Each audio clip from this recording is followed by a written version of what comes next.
So today we will try to have an awareness class on where these embedded systems are used, in what domains they are mostly used basically. Okay, so these embedded devices can be used in your consumer electronics like smartphones, tablet PCs, and set-top boxes, smart TVs, a lot of other various devices, consumer electronics. Okay, so the second, so it can be used in your aerospace domain actually. So that is in flight communications, in radar equipments, and in these areas. The third one is in your military. So the fourth one is in your medical equipments.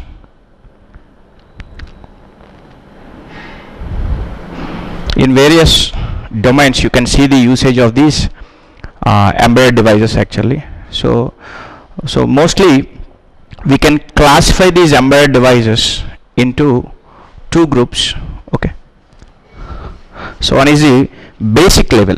Okay, so you have a basic level as well as advanced level. So as you all know that, so embedded device, it's a combination of hardware and software actually. So we can classify this into what? A basic level embedded devices as well as advanced level. Okay, so we'll try to understand what do you have in the basic and what do we have in the advanced level over there. So in basic level, so mostly you will be using what? Microcontrollers.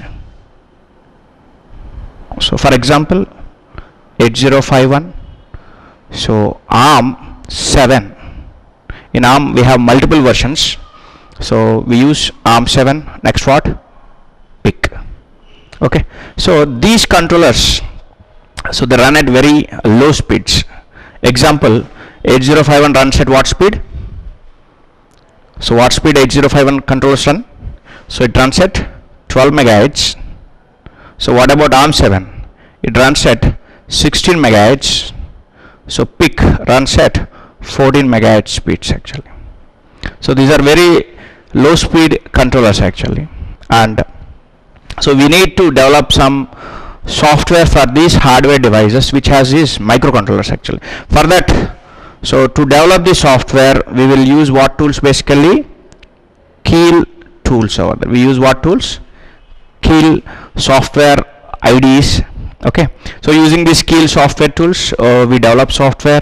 So we compile the software and dump the final binaries into these embedded devices which has these microcontrollers. Okay, so mostly these microcontroller based embedded devices, they can run at most a single task at a time. So they can run only how many tasks at a time? Basically they are capable of running only a single task, so at a particular time over there. Okay, so these are the basic thing. So when you go for advanced, basically, so you have CPUs, or you call this as what? Basically SOCs. So most of the embedded devices which use the CPUs or SOCs run at very high speeds basically. For example, so what is this SOC? Basically system on chip. So these system on chips are, you can say these as high-end microcontrollers. So nowadays you can see these SOCs used in your smartphones, tablet PCs, a lot of consumer electronics, in automobiles, in a lot of domains actually. Okay, so we'll try to understand an example of SOCs. You have what? ARM 9 based, 11 based, ARM Cortex 8. Please understand that. So in ARM you have multiple versions of ARMs which runs at different speeds actually. So you have, what are the different CPUs? You can see that's very widely used in your market actually. Even Intel CPUs, those are not only used in your PC based systems, so those are very widely used in a lot of defense equipment. Okay, so aerospace equipment, in medical equipments, you can see a lot of embedded devices containing these Intel based processors over there. So other than that, we even have PowerPC. So these are all CPUs actually. Okay, these are what? CPUs. Okay, so any idea about what are the speeds actually? So ARM 9 runs at which speed? 400 megahertz. What about ARM 11? So ARM 11, so they run at what speed? Basically 800 megahertz over there.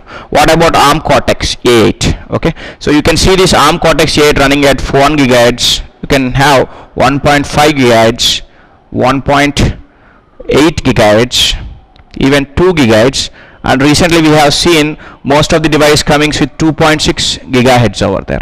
Okay, so these are the speeds at which your ARM Cortex SoCs run. Okay, what about Intel? We have seen Intel 2 gigahertz, 2.2 gigahertz, 2.4, 2.6. Even you have 3 gigahertz, 3.2 gigahertz CPUs. Even PowerPC runs at the same kind of speeds, 2 gigahertz and so on actually. So you can see that.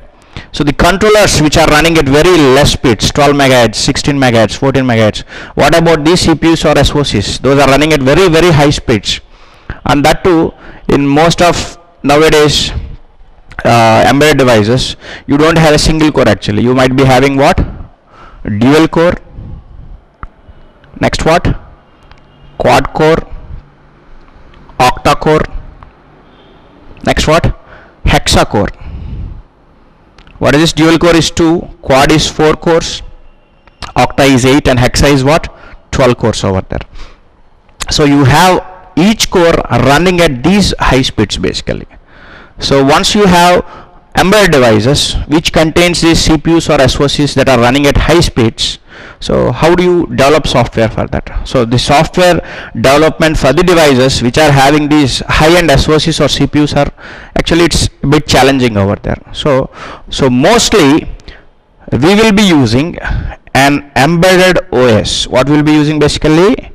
An embedded OS for software development in these particular embedded device over there. So what are the embedded OS which we are going to use, or what are the most widely used embedded OS in market actually? For example, Linux. Linux is mostly widely used over there. So we have a mobile OS even based on Linux. What is that basically? Android. We even use Windows. We even have RTOS called as what? VxWorks.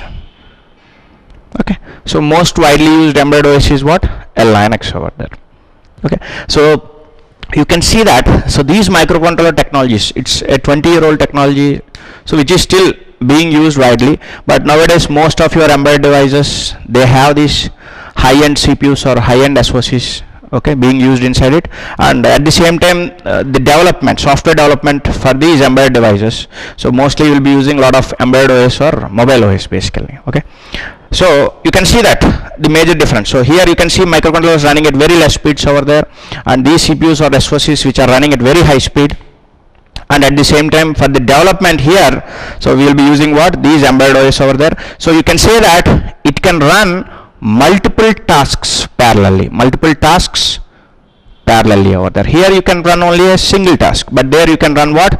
Multiple tasks. An example, how many tasks you can run? You can say I will be able to run hundreds and thousands of tasks parallelly. How many tasks? Hundreds and thousands of tasks parallelly. So a lot of complexity is involved while multiple tasks are running parallelly. Okay, you'll try to see that what are those complexities and all those things. Okay, so you can see a lot of companies are presently working in these high-end domains actually, where you require an understanding of your embedded OS. Okay, so in our course mostly we concentrate on these advanced topics. Okay, so next we will try to see, so what are the different modules we have in our course.